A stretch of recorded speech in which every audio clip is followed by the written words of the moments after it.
Chemistry সবচেয়ে important যেটা চ্যাপ্টারের মধ্যে একটা হচ্ছে চ্যাপ্টার 6। তো তো এই চ্যাপ্টার 6-এর সবচেয়ে ইম্পর্টেন্ট যে জিনিসগুলো দেখতে হবে অবশ্যই, যে যেই জিনিসগুলো যে টপিকগুলো পড়লে অবশ্যই চ্যাপ্টার 6 থেকে তোমরা কমন পাবে, সেগুলোর মধ্যে আমরা ফার্স্টে কগুলো দেখবো। চ্যাপ্টার 6-এর যে কগুলো আছে সেগুলো হচ্ছে যেগুলো থেকে পরীক্ষা আসার সময় অনেক বেশি। কয়ের মধ্যে আছে হচ্ছে ফার্স্টেই মোল কাকে বলে, মোল কাকে বলে। ওকে, এরপর আছে হচ্ছে অ্যাভোগ্যাড্রোর সংখ্যা কাকে বলে, অ্যাভোগ্যাড্রোর সংখ্যা কাকে বলে। এরপর দেখতে হবে হচ্ছে মোলারিটি কাকে বলে, মোলারিটি কাকে বলে।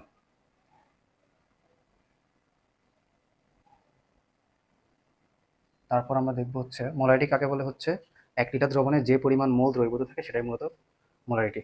ধরো 1 লিটার তুমি পানি নিলা, সেখানে হচ্ছে আহ, আমরা সেখানে হচ্ছে এক মোল চিনি দিলাম, তাহলে সেটা 1 মোলার মানে চিনির 1 মোলার দ্রবণ তৈরি হবে। এরপর আমরা দেখতে পারি হচ্ছে মোলারিটি কাকে বলে। তারপর আমরা দেখব হচ্ছে অ্যানালার, অ্যানালার কাকে বলে, অ্যানালার কাকে বলে, অ্যানালার কাকে বলে। তারপর আমরা দেখব হচ্ছে সবচেয়ে ইম্পর্টেন্ট এই অধ্যায়ের, সেটা হচ্ছে স্টয়কিওমিতি কি। এটা আমরা অনেকে অ্যাভয়েড করে যাই, বাট এটা খুবই ইম্পর্টেন্ট। স্টয়কিওমিতি কি, স্টয়কিওমিতি কি। আচ্ছা, এরপর হচ্ছে তাহলে এই যে যে পাঁচটা আমরা দেখলাম, যে মোল কাকে বলে, অ্যাভোগাড্রোর সংখ্যা কাকে বলে, মোলারিটি কাকে বলে, অ্যানালার কাকে বলে, স্টয়কিওমিতি কি। এই যে পাঁচটা, এই পাঁচটা ক দেখলেই চ্যাপ্টার 6-এর মোটামুটি ক শেষ। চ্যাপ্টার 6-এর মধ্যে আসলে ক এর সংখ্যা খুবই কম, চ্যাপ্টার 6 মূলত ম্যাথ বেশি। আমরা এখন দেখব খ। চ্যাপ্টার 6-এর যে খগুলো ইম্পর্টেন্ট সেগুলো হচ্ছে ফার্স্টেই আমরা দেখব এখানের মধ্যে থেকে খতেও অনেক ম্যাথ আসে। সো ক্ষয়ের ক্ষেত্রে আমরা দেখতে পারি সেটা হচ্ছে, একটা আমি মুছে দিই।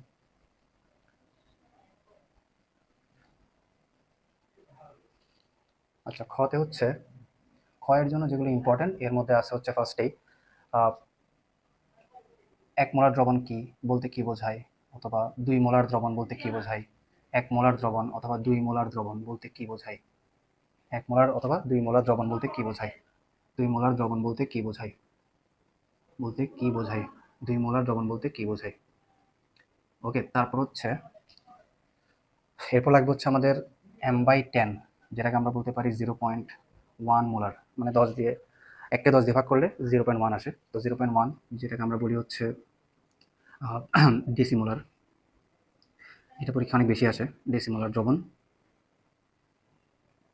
বলতে কি বোঝায়, বলতে কি বোঝায়। তারপর আমাদের লাগবে হচ্ছে এটা, এটার এই m/10 এর ব্যাপারটা একটু যদি আমরা ক্লিয়ার করি এপাশে। m/10 মানে হচ্ছে তোমার 0.1 মানে হচ্ছে ডেসিমোলার, ঠিক আছে। আর m/100 মানে হচ্ছে সেন্টিমোলার, 0.01। 100 দিয়ে ভাগ করলে তো সেন্টি আসে, তো m/100 মানে হচ্ছে 0.01 মানে হচ্ছে সেন্টিমোলার, সেন্টিমোলার। তারপর হচ্ছে তোমার m/5, m/2 মানে হচ্ছে তোমার 0.5 মানে হচ্ছে সেমিমোলার, সেমিমোলার। এই তিনটা জিনিস অবশ্যই দেখবা। এর মধ্যে বেশি ইম্পর্টেন্ট হচ্ছে এর মধ্যে বেশি ইম্পর্টেন্ট হচ্ছে m/10 ফার্স্টেরটা এটা, এবং m/2 এটা, ঠিক আছে। তাহলে m/10 এবং m/2 এই ডেসিমোলার এবং সেমিমোলার এই দুইটা জিনিস খুব ভালোভাবে দেখতে হবে এখান থেকে। এছাড়া এই চ্যাপ্টার থেকে যে খ আসে সেখানের মধ্যে ম্যাথ আসে। ম্যাথের যে টপিকটা আছে শুরুর টপিক, সেটা হচ্ছে তোমার n সমান, আমরা একটা সূত্র শিখবো, এই সূত্র থেকে যে কোনো কিছু বের করতে বলতে পারে, যে n সমান w/m সমান v/22.4 লিটার সমান বড় হাতের n, যেটাকে আমরা বলি অণুর সংখ্যা, বড় হাতের n ডিভাইড বাই 6.023 ইন্টু 10⁻23। এই সম্পর্ক থেকে তোমাকে যে কোনো একটা আহ, যে কোনো একটা বের করতে বলতে পারে। সেটা হতে পারে ভি মানে আয়তন, সেটা হতে পারে তোমার অণুর সংখ্যা মানে এন।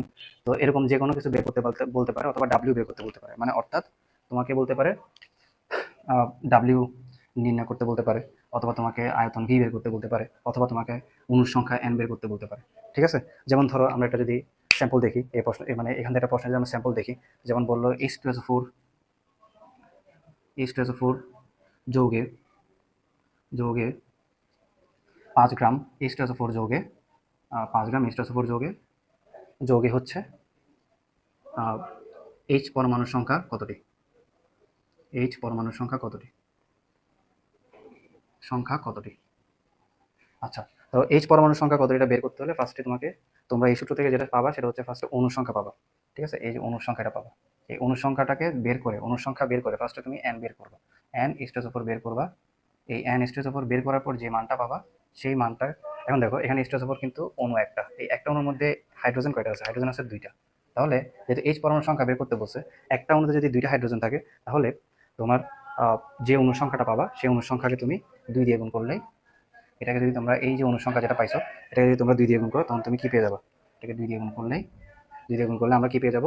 2 দিয়ে গুণ করলে আমরা পেয়ে যাব হচ্ছে, আমরা এইচ পরমাণুর সংখ্যা পেয়ে যাব। এইচ পরমাণুর সংখ্যা, এইচ পরমাণুর সংখ্যা পেয়ে যাব। ওকে, তাহলে ফার্স্টে তাহলে আমরা যেটা দেখলাম, এই সম্পর্ক থেকে যে কোনো কিছু বের করতে বলতে পারে। তোমাকে হয়তো তোমাকে দেখা গেল যে ভি দিয়ে দিল, তোমাকে এম তো আমরা অণু থেকে জানতে পারি, তাহলে ভি দিয়ে দিলে আমরা ডাব্লিউ বের করতে পারি ইজিলি। অথবা তোমাকে দেখা গেল যে ডাব্লিউ আর এবং এম দিয়ে দিল, তোমাকে এন বের করতে বলতে পারে, এই যে এই প্রশ্নের মতো। অথবা তোমাকে দেখা গেল যে ডাব্লিউ দিয়ে দিল, তোমাকে ভি বের করতে বলতে পারে। তো এখান থেকে যে কোনো কিছু বলতে পারে। তো এই সম্পর্ক থেকে আসবে, এই সম্পর্ক থেকে যদি প্রশ্ন আসে এটা এখান থেকে এস কিউ আসতে পারে, এখান থেকে এমসিকিউ আসতে পারে, এমসিকিউ তো আসেই, এবং এখান থেকে আমরা খ দেখতে পারি। তো এটা খুবই ইম্পর্টেন্ট একটা সূত্র বা সম্পর্ক। এরপর হচ্ছে আমরা দেখব, তারপর হচ্ছে একটা দেখতে হবে, সেটা হচ্ছে সিওএসও4 ইন্টু 5s2, যেটাকে আমরা বলি তুতে। তুতে তো তুতের তুতের শতকরা তুতের তুতের মধ্যে ক্যালাস পানির শতকরা সংযুতি কত? ক্যালাস পানির শতকরা সংযুতি কত? সংযুতি কত? তো ক্যালাস পানি মানে হচ্ছে, আসলে এটা, ক্যালাস পানি মানে হচ্ছে তোমার এই যে তুতে, এটা হচ্ছে দুধের সংকেত, এই দুধের সংকেতের মধ্যে 5s2, এটা হচ্ছে আমাদের ক্যালাস পানি। তো এই ক্যালাস পানির শতকরা সংযুতি কত বের করতে বলছে। তো শতকরা সংযুতি মানে হচ্ছে তোমার ক্যালাস পানিটা পুরা তুতের মধ্যে কত পার্সেন্ট আছে। তাহলে পানিটা, ক্যালাস পানির এই যে এটার যেই আণবিক ভর, মানে 5 × 18, এটা যাবে উপরে, পুরা তুতের যে ভর, পুরা তুতের যে ভর, যে পুরা তুতের যে ভর, এই পুরা ভরটা যাবে হচ্ছে নিচে, পুরা ভরটা যাবে নিচে। তো পুরা ভরটা যাবে নিচে, যেটা হচ্ছে 249 মেবি ইন্টু 100%, যেহেতু আমাদেরকে শতকরা বলছে। তাহলে শতকরা সংখ্যা বের করতে গেলে ক্যালাস পানির আমরা যেটাই দেখ সিওএসও4 দিতে পারে, অথবা ওদের সাথে থেকে তোমাদের অন্য যে পানির যোজন বিক্রিয়ার মধ্যে বাকি যেগুলো আছে, যেমন ধরো FeSO4 ইন্টু 7s2, এগুলোও কিন্তু দিতে পারে। তো যে কোনো একটাই দেখ, সেম প্রসেস। তোমার ক্যালাস পানির ভরটা যাবে উপরে, পুরা ভরটা যাবে নিচে, মানে সম্পূর্ণ ভর যাবে নিচে, ইন্টু 100% দিলেই ক্যালাস পানির শতকরা সংখ্যা চলে আসবে। তো এই খগুলো দেখলেই মোটামুটি অধ্যায় 6-এর খ শেষ।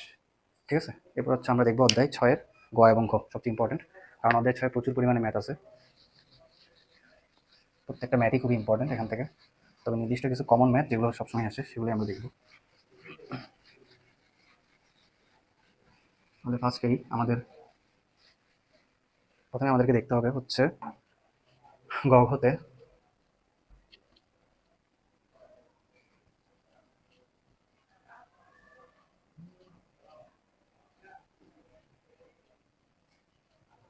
গ ঘয়ের প্রথমে হচ্ছে আমরা দেখব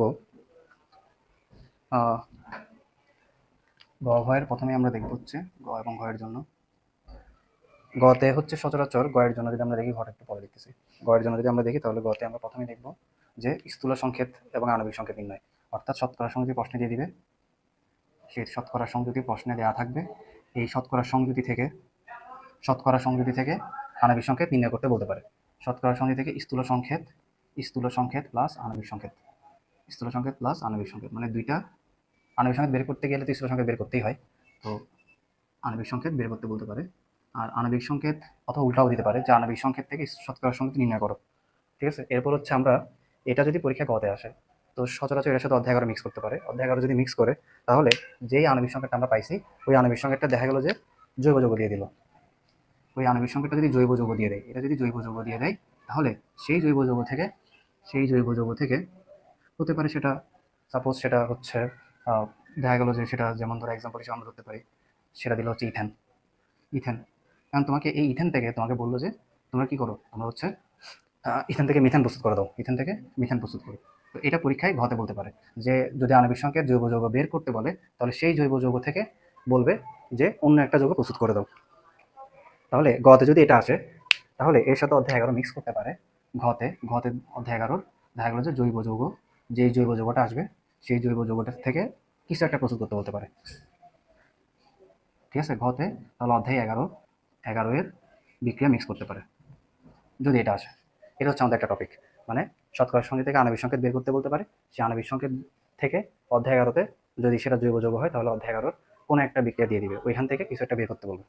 এরপর হচ্ছে আমরা দেখবো হচ্ছে লিমিটিং বিক্রিয়কের যে টপিক আছে, সেই লিমিটিং বিক্রিয়কের টপিকে যদি আমরা যাই, লিমিটিং বিক্রিয়কের যে টপিক, লিমিটিং বিক্রিয়ক লিমিটিং বিক্রিয়ক এই লিমিটিং বিক্রিয়কের টপিক থেকে তোমাদেরকে বলতে পারে হচ্ছে দ্রবণের প্রকৃতি নির্ণয়। সবচেয়ে কমন প্রশ্ন, গত 3 বছর ধরে চট্টগ্রাম বোর্ডে খালি এটাই আসছে, দ্রবণের প্রকৃতি নির্ণয় করো, শুধু এটাই আসছে যে দ্রবণের প্রকৃতি নির্ণয় করো। তো দ্রবণের প্রকৃতি নির্ণয় করো, এটা খুবই ফেমাস, দ্রবণের প্রকৃতি নির্ণয় করো। অথবা যদি একটু জটিল করে তাহলে সেটাকে পিএইচ নির্ণয় করতে বলতে পারে। হ্যাঁ, পিএইচ তোমাদের সিলেবাসে নেই, কিন্তু পিএইচ থেকেও পরীক্ষায় প্রশ্ন আসতে পারে। সো দ্রবণের প্রকৃতি বের বের করে সেটা থেকে পিএইচ বের করা যায়। এটা টেস্ট পেপার আছে, টেস্ট পেপারে এই প্রশ্নটা তোমরা অনেক পেয়ে যাবে। যদিও খুব একটা বেশি আসে না, দুই একটা স্কুলে হয়তো আসতে পারে। সেখান থেকে এই পিএইচটা কীভাবে নির্ণয় করতে সেটা দেখে নিব। তারপর হচ্ছে প্রত্যাশিত উৎপাদ তৈরি হয় না কেন, প্রত্যাশিত উৎপাদ না পাওয়ার কারণ, প্রত্যাশিত উৎপাদ না পাওয়ার কারণ, না পাওয়ার কারণ তোমাকে গাণিতিকভাবে বিশ্লেষণ করতে বলতে পারে। মানে লিমিটিং বিক্রিয়ক থেকে এই জিনিসটা বের করতে হয়। তো এরপর হচ্ছে আমাদের লাগবে বিক্রিয়ক অথবা উৎপাদ অ্যানালার কিনা, বিক্রিয়ক অথবা উৎপাদ অ্যানালার কিনা, অ্যানালার কিনা, অ্যানালার কিনা। ঠিক আছে, তো এই 3টা প্রশ্ন থেকে যে কোনো একটা প্রশ্ন পরীক্ষায় ঘতে আসতে পারে। অবশ্যই লিমিটিং বিক্রিয়ক থেকে পরীক্ষায় ঘতে আসবে। ঠিক আছে, এটা থেকে অবশ্যই ঘতে আসবে।